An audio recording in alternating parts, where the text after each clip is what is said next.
이강 호흡기 질병 투여에 대해서 말씀드리겠습니다. 이 강의는 바이쇼라 베럼, 윌슨 비염 등 돼지 호흡기계를 공격하는 세균성 질병입니다. 먼저 돼지 바이쇼라 베럼에 대해서 말씀드리겠습니다. 돼지 호흡기 질병 복합증후군의 주요 요인입니다.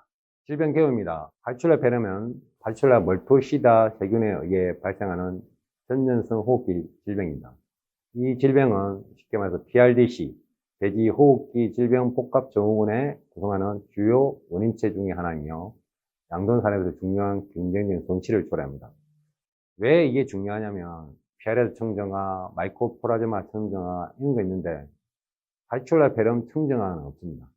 이게 뭐냐면 귀에 간염균이어가지고 돼지 몸에서는 없앨 수가 없는 질병입니다.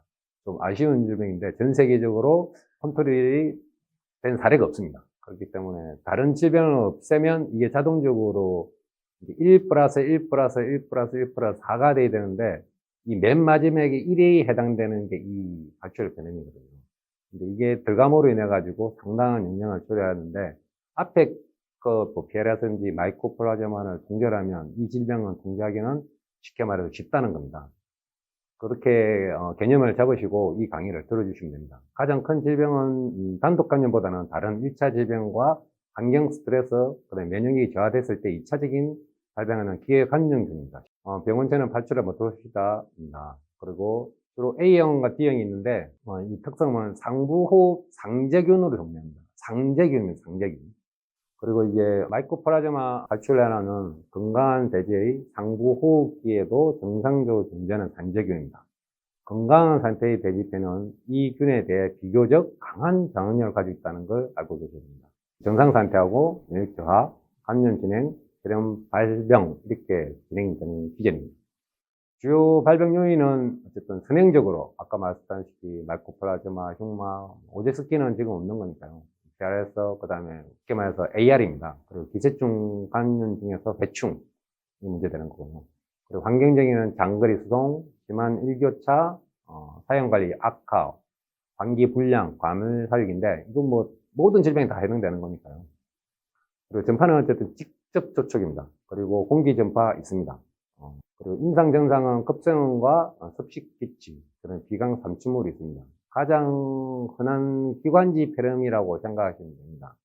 급성은 그 호흡이 이런 소리를 내거든요. 그러니까 의심하셔야 된다는 거죠. 그러면 쉽게 말해서 바이쇼라에 대해서 백신하거나, 근데 백신이 너무 많은데 바이쇼라만 따로 백신하기 어렵잖아요. 결국은 투약 프로그램 해가지고 들어가야 된다는 얘기밖에 안 됩니다. 혈관지 삼춘물이 증가하면서 분비성 기침을 많이 하고요. 코에 염증성 삼춘물이 관찰됩니다. 이게 코에 보면 맑아야 되는데 그 코에 보면 약간 콧물인데 약간 노란색 염증성이 비치는 돼지들이 있다 보면 내 농장이 심하다고 생각하셔야 됩니다. 심하다. 그 정도 놓으면 심한 개체들이 있구나. 컨트롤 해야 되는구나. 그럼 기본적으로 그 돼지들 발병 한 달 전, 한 달 반 전부터 실질적으로 투약 프로그램 적용이 해야 됩니다. 그리고 정형적인 임상 증상은 일단 고열, 급성경과 이 두 가지로 나눠집니다. 심할 경우에는 어쨌든 체온도 상당히 많이 올라가고요. 급성까지는 이제 실제적으로 폐사로 이어지는 케이스도 있습니다. 프로그램상으로 백신 접종 프로그램이 있고요. 기대 효과는 생각보다 높지 않다고 하시는데 문제는 이게 2회 접종을 해야 되거든요. 그래서 조금 부담이 되실 거지만 제가 앞에서 말씀드린 것처럼 투약 프로그램으로 정기적으로 하시면 됩니다. 그리고 꼭 확인하셔야 될 게 뭐냐면 약제 감수성 검사를 해가지고 바이쇼라균을 꼭 검출하셔가지고 그에 맞는 약을 투약을 하시는 걸 가장 권장드립니다. 선행적인 질병 관리가 중요합니다. 마이코플라즈마. 저는 PRS보다 오히려 호흡기 질병은 마이코플라즈마를 우선시 잡습니다. 물론 PRS는 이제 어떻게 컨트롤하냐 해보는데 마이코플라즈마를 잡지 못하면 PRS를 잡아도 마이코플라즈마를 잡지 못하면 이 흉망이나 바이쇼를 잡기 어렵습니다. 어쨌든 선행적인 질병을 어떻게 할 거냐를 생각하셔야 됩니다. 그리고 흉막병 예방, 기생충, 대충 이에 대한 부분을 관리해야 됩니다. 투약 시기는 어쨌든 여기 보시면 이제 이유 직후, 그리고 환경 변화가 심하다는 거면 이동 전후. 이게 어떻게 보면 백신도 스트레스거든요. 그리고 이동도 스트레스고 뭔가 주어진 상황에서는 미리 엄수를 투약을 한다든가 아니면 아예 전에부터 사료에 첨가제를 넣거나 그런 방법적인 부분을 취하셔야 됩니다.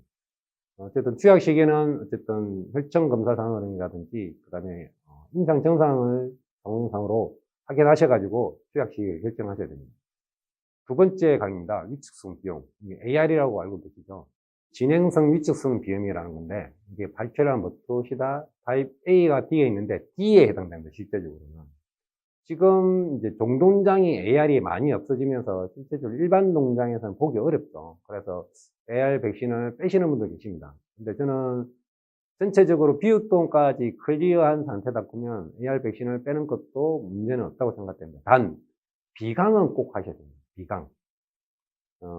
그런 개념에서 큰 틀을 가지고 이 강의를 들으십니다. 비강은 꼭 하셔야 된다. 비강은 꼭 하셔야 된다고 말씀드리겠습니다. 전파 경로는 복균드린 호흡기도와 편도선에서 검출됩니다. 편도는 건 돼지 부검해 보시면 알지만 기도 넘어가기 전에 하얗게 되어 있는 게 있거든요. 그거 편도를 하고요. 그리고 비말도는 직접 초척에 동한 동군내 전파. 그러니까 결국은 우린 오로아시 안 되고 돼지 넣고 빼고 1년에 한 번도 안 비우고 있는 동사. 1년에 한 번도 안 비운다는 건 내가 축사를 하고 나서 한 번도 안 비웠다는 거죠. 그 분방은 그냥 덩어리라고 생각하시면 됩니다. 저쪽 간년도는 수개월간 질병을 전파한다. 이런 농장은 별로 들어보기 어려우니까 이 정도에서 이해하시면 되고요. 질병의 특징입니다. 보유 후반기나 이후에 간염이 시작됩니다. 실제적으로 3주령 이후 임상 증세가 발현하고요. 모체 영양체가 실제로 이건 길게 가지는 않습니다. 그래서 위축성 비염은 꼭 백신을 해야 이게 커버가 되는 거고요. 단지 이제 모던의 백신을 하면 실제적으로 영양체가 오래 가는 겁니다. 그건 참고를 하고 계시고요. 그리고 이제 일당 정체량 감소와 사료 효율 변화가 당연히 되는 이유가 뭐냐면 코에 비각계가 잘 돼 있으면 어떻게 보면 필터링을 하는 거거든요. 근데 필터링이 안 되면 외부의 입자라든지 먼지라든지 이런 것들이 그대로 그냥 기관지로 바로 통합니다. 그래서 어떻게 보면 호흡기 질병의 1차 방어벽이라고 생각하시면 되거든요. 근데 지금 종동장이 거의 AR이 없기 때문에 일반 농장도 거의 AR이 안 보이거든요. 근데 자체 선발하는 농장들은 상당히 역가가 높은 농장들을 본 사례들이 많습니다. 그래서 자체 선발하시는 농장은 AR 백신 꼭 하셔야 됩니다. 임상 증상입니다. 코이돈 초기 증상, 재채기, 코막힘, 비루. 이게 어떻게 보면 눈 밑에 아이스 패치 해가지고 시커멓게 마스카라 같이 끼는 거 있잖아요. 그걸 대부분이 이제 우리 집에 AR이 있는 거 아닌가 이렇게 의심하시는데 그럴 경우에는 뭐냐면 꼭 혈전 검사 해보시면 바로 답이 나옵니다. 혈전 검사 해보시는데 모던은 기본적으로 어느 정도 효과는 다 가지고 있거든요. 모던을 검사하는 게 아니고 41, 71, 100, 130, 160 해가지고 쭉 30일 간격으로 체를 해보면 효과가 밑으로 계속 치지 않고 올라가지 않고 내려가면 우리 집은 AR이 없다고 생각하시면 됩니다. 근데 제가 말씀드렸죠. 없다고 비각은 빼지 마시는 거. 꼭 비강은 하시라는 거. 그리고 사주령까지 지냅니다. 코가 뒤틀어지고 짧아지고 이런 분은 이제 예전에 보지만 요즘 보기 어렵죠. 이후 증상 보기 어려우니까 넘어가겠습니다. 그리고 진단은 어쨌든 부검하기 전에 코를 보면 보이는데 모던도 알겠지만 코가 안 비틀어졌는데 실제적으로 AR이 심한 것들이 예전에 많았거든요. 근데 요즘 깨끗하니까 어쨌든 여기 진단 방법이 여러 가지인데 간단하게 그냥 혈전 검사 해가지고 하시면 됩니다.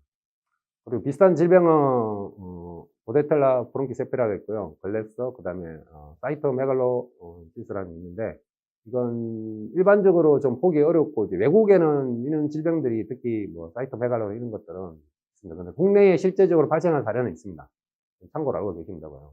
그리고 글래스는 농장들 지금 보니까 심한 데는 좀 심한 데인데 글래스는 나중에 따로 설명을 드리겠습니다. 공기적인 원인은 공기적인 총세균수가 과다했을 때 먼지, 고농도, 암모닉가스, 만성호흡기 질병 이 정도 그냥 알고 계시면 됩니다. 그리고 사용관리 핵심은 뭐냐면 어쨌든 예방적 전략, 가장 좋은 건 이제 부재동군. 지금 동동장 잘 공급하고 있죠. 그리고 백신을 해가지고 특수한 조임에 넘어가면 장기적 면에서 충분히 이렇게 방어될 수 있는 질병입니다. 그리고 두 번째 질병입니다. 글래스 C 질병입니다. 이건 헤모필러스 파라스위스라는 건데 이게 조금 애매한 게 뭐냐면 종 타입이 15종류라는 겁니다. 세계 도처에 공급되어 있고 지금 이건 이제 백신으로 커버가 되는 농장이 있고 백신을 커버가 안 되는 농장이 있습니다. 이게 문제가 뭐냐면 지금 안타까운 일이 하나 있는데, 글래스시 같은 경우에는 백신 메이커가 여러 개 있습니다. 그런데 문제는 지금 이제 수입산 백신, 수입되는 백신이 하나도 없습니다. 왜냐하면 판매량이 저조해가지고, 그 외국계 기업들이 다 철수를 했거든요. 그래서 지금 쓸 수 있는 건 국내 5대 메이커에서 만든 글래스 백신인데, 이게 과연 효과가 있느냐, 의심하시는데, 방법은 간단합니다. 내 농장에 발생하는 그 15개의 타입 중에서 내 농장에 발생하는 타입이 그 백신과 맞으면 효과가 있습니다. 근데 무조건 이 백신, 글래스 백신 넣으면 효과 있어, 이렇게 판단하지 마시고요. 시간이 걸리더라도 검사를 해보시면 보통 한 7일에서 한 14일이면 충분히 결과 나오거든요. 좀 시간을 기다리셔가지고 타입의 검사를 해가지고 내 농장에 맞는 타입을 가지고 하시면 충분히 되는데, 타입이 아닌 경우가 나오는 사례는 아직까지는 제가 보지 못했습니다. 단지 이제 이 백신이라는 게 전체적인 툴로 따졌을 때 이 백신이 좀 애매한 게 모돈도 접종을 하고 보유자들도 접종을 해야 된다. 그러면 뭐냐면 사회를 접종해야 되는 이 좀 어려운 질병 중에 하나거든요. 근데 대부분이 뭐냐면 그래서 그냥 보유자들만 위에 접종해. 그런데 백신이 효과 없어? 이런 일들 하시거든요. 근데 이 백신은 특이하게도 모돈도 놔줘야 되고 보유자돈도 놔줘야 이게 해결이 되더라고요. 그건 제 경험치입니다. 잘 생각해 보시고 이 백신을 접근하는 방법에 대해서 좀 한번 고민을 해보시면 좋겠고요. 이제 글래스 질병에 대해서 전체 계획에 대해서 지금부터 설명을 하겠습니다. 상재균 동군 같은 경우에는 여기 보면 모돈이 새끼에게 8 내지 12주년까지 지속적으로 모체 형태를 전달함으로 위돈 발생은 드뭅니다 돼 있어요. 근데 실제적으로 이 상재균이 돼 있는 농장 같은 경우에는 실제적으로 뭐냐면 8주에서 12주까지 간다고는 이론적으로 돼 있는데 대부분이 있는 데는 뭐냐면 발생을 하더라고요. 근데 이게 보면 준임상정 감염 중 면역이 형성됩니다 돼 있어요. 근데 실제적으로 뭐냐면 상재균으로 돼 있을 경우에는 모체 형체가 그렇게 이렇게 후보돈도 내가 자체 선발을 하면 이게 가능한데 후보돈이 외부에서 들어오는 경우에는 초산돈이나 이산돈 같은 상재균으로서 모체인자를 8 내지 12주까지 갈 만큼 항체 능력이 안 되더라고요. 이게 뭐냐면 내가 자체 선발을 하는 건 상재 모돈 동군으로 해가지고 편입해가지고 할 수 있는데 외부에서 들어오는 동군 같은 경우 상재 동군으로 보기 어렵기 때문에 좀 어려운 점이 하나입니다. 2차 병원체는 항체 소실증 관련되는 중병으로 앓으며 유행성 폐렴 등 다른 세균 존재 시 2차 병원체가 됩니다. 그러니까 뭐냐면 이것도 마찬가지로 복합적으로 된다는 거죠, 결국은. 그리고 임상 증상입니다. 급성이나 만성입니다. 결국은 뭐냐면 어쨌든 이 돼지들을 보면 헐떡이잖아요. 누워가지고 헐떡헐떡 하는데 어느덧 보면 위축돼 있고 위축되는 나중에 보니까 배산하고 습코 같은 그런 양상을 띠는데 일단 체온이 상승하고 의기소침하고 식음을 거의 안 먹는데 일어서지 않으니까 결국은 뭐냐면 하루에 아무리 좋은 약을 넣어도 질병이 시작되면 어렵다는 겁니다. 결국은 주사나 아니면 음수 투약을 해야 되는데 사람도 그렇지 않습니까? 하루에 3번 약을 먹어야 된다. 아침, 점심, 저녁. 근데 아픈 돼지가 아침, 점심, 저녁 사료를 먹습니까? 밥 3공기를 먹어야 되는데 아픈 돼지는 1공기도 안 먹는 경우이기 때문에 사료는 절대 첨가하면 안 되고요. 물로도 마찬가지로 물 투여량을 땄을 때 사료를 3분의 1도 안 먹는데 물을 쉽게 말해서 하루 3끼 있다 했을 때 사료 3을 곱해야 되죠. 거기에다가 물 3배 곱해야 되죠. 그 물량을 못 먹어요.